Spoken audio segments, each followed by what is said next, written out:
तो दोस्तों, पिछले कुछ वीडियो में मैंने आपको बताया कि कैसे प्रकट हुए थे हमारे भगवान शिव के ज्योतिर्लिंग। इस वीडियो में मैं बताऊंगा आखिरी 3 ज्योतिर्लिंगों के बारे में। आइए शुरू करते हैं। Welcome to gods of India, जहां मैं आपको मंदिरों और भगवानों से जुड़े कुछ अद्भुत रहस्य, उनकी ताकत और चमत्कारों के बारे में बताता हूं। 10वां ज्योतिर्लिंग है नागेश्वर ज्योतिर्लिंग। इस ज्योतिर्लिंग की कहानी बड़ी ही प्रसिद्ध है। कहानी के अनुसार एक बार एक तरुका नामक राक्षसनी थी जो देवी मां की बहुत बड़ी भक्त थी, और उसका पति बहुत बड़ा और बलवान राक्षस था जिसने ब्राह्मणों और मनुष्यों की जिंदगी काफी कठिन कर रखी थी। पर तारुका को वरदान था कि देवी मां का एक जंगल, जो कि सभी चीजों और उपकरणों से लैस था, वह उसकी मालकिन थी। परंतु फिर भी उसके पति का क्रोध बढ़ता ही गया। एक बार ऋषि उर्फ ने इतनी पीड़ा देखने के बाद राक्षसों को श्राप दे दिया कि अगर वह देवताओं या किसी भी मनुष्य को परेशान करेंगे और मारेंगे तो वैसे ही उनका भी नाश हो जाएगा। इतना सुनते ही सभी देवताओं ने राक्षस गण पर हमला किया। तब तारुका ने अपने समाज को बचाने के लिए वह पूरा वन पानी में ले जाकर स्थापित कर दिया, और राक्षस गण वहां बिना किसी भय के रहने लगे। एक बार कुछ नावें जो पूरी तरह मनुष्यों से भरी थी वहां गई, और वहां राक्षसों ने उन्हें अपनी गिरफ्त में ले लिया। उन मनुष्यों की भीड़ में एक शिव भक्त भी था जिसका नाम सुप्रिया था। वह बहुत बड़ा शिव भक्त था और कई बार शिव ने उससे दर्शन भी दिए थे। फिर एक बार राक्षसों का कहर बढ़ गया और स्वयं शिव जी आए अपने भक्त को बचाने। तब शिव ने सारे राक्षसों का वध कर दिए। परंतु तभी तारुका आई और देवी मां को प्रार्थना की कि आप मेरी सुरक्षा करें। तब देवी ने बोला कि मैं तुम्हारी सुरक्षा जरूर करूंगी। फिर देवी मां ने शिव जी से बात कर यह निर्णय लिए कि हम दोनों ही इस ज्योतिर्लिंग में समा जाते हैं ताकि इस दुनिया की रक्षा कर सके।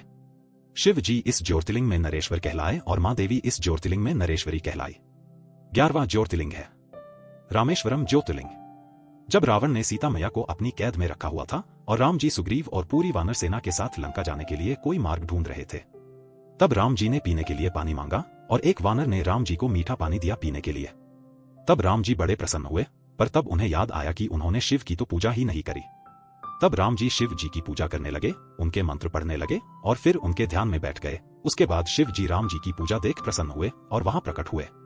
तब शिव जी के दर्शन पाकर वहां सब शुद्ध हो गए। तब शिव जी ने रघुराम से कहा कि पुत्र मांगो जो मांगना है। तब राम जी ने कहा कि रावण से युद्ध में मेरी विजय चाहिए, और शिव जी ने कहा कि पुत्र यह होगा। तब भगवान राम के कहने पर भगवान शिव उस ज्योतिर्लिंग में हमेशा हमेशा के लिए बस गए। तब शिव जी का आशीर्वाद पाकर सब में जोश आ गया। सब लंका के लिए निकले और रावण पर विजय प्राप्त करके ही लौटे। माना जाता है कि जो भी इंसान रामेश्वरम ज्योतिर्लिंग में अपनी विजय मांगता है वो इंसान हर चीज में सफल जरूर होता है। आखिरी ज्योतिर्लिंग है घुमेश्वर एके घष्णेश्वर ज्योतिर्लिंगा। यह ज्योतिर्लिंग महाराष्ट्र के दौलताबाद इलाके के पास मौजूद है। शिव पुराण के अनुसार एक बार सुधर्मा नामक एक ज्ञानी रहता था। उसकी पत्नी का नाम सुदेह था और वह एक दूसरे से काफी प्रेम करते थे, परंतु शादी के कुछ वर्षों तक भी उन्हें संतान प्राप्ति नहीं हो रही थी। फिर एक बार सुधर्मा को ध्यान करते समय यह पता चला कि सुदेह कभी भी किसी भी संतान की मां नहीं बन पाएगी, और सुधर्म ने यह बात सुदेह को बता दी। तब सुदेह ने सुधर्मा को अपनी छोटी बहन कुष्मा से शादी करने के लिए मना लिए। कुष्मा शिव भक्त थी और वह रोज 101 ज्योतिर्लिंग बनाकर उनकी पूजा करती और फिर उन्हें जल में प्रवाहित कर देती। सुधर्मा और कुष्माहा की शादी के कुछ समय बाद उन्हें एक पुत्र की प्राप्ति हुई, और यह देख सुदेह को बड़ी जलन हुई। फिर कुछ समय बाद कुष्माहा का पुत्र भी बड़ा हो गया और उसका विवाह करवा दिया गया। फिर एक दिन सुदेह ने जलन में आकर कुष्माहा के पुत्र का गला काट उसके कटे गले को जल में पटक दिया, जहां कुष्माहा रोज शिवलिंग प्रवाहित करने जाती थी। और फिर पूरे परिवार में अफरा तफरी मच गई, परंतु कुष्माहा अपने तप के बीच से नहीं उठी। फिर जब कुष्माहा शिवलिंग को जल में प्रवाहित करने गई तभी वहां से उसका पुत्र बाहर आया। फिर साथ ही साथ शिवजी भी प्रकट हुए और कहा कि कुष्माहा, मैं तुम्हारी भक्ति से खुश हूं, जो वर मांगना है मांगो।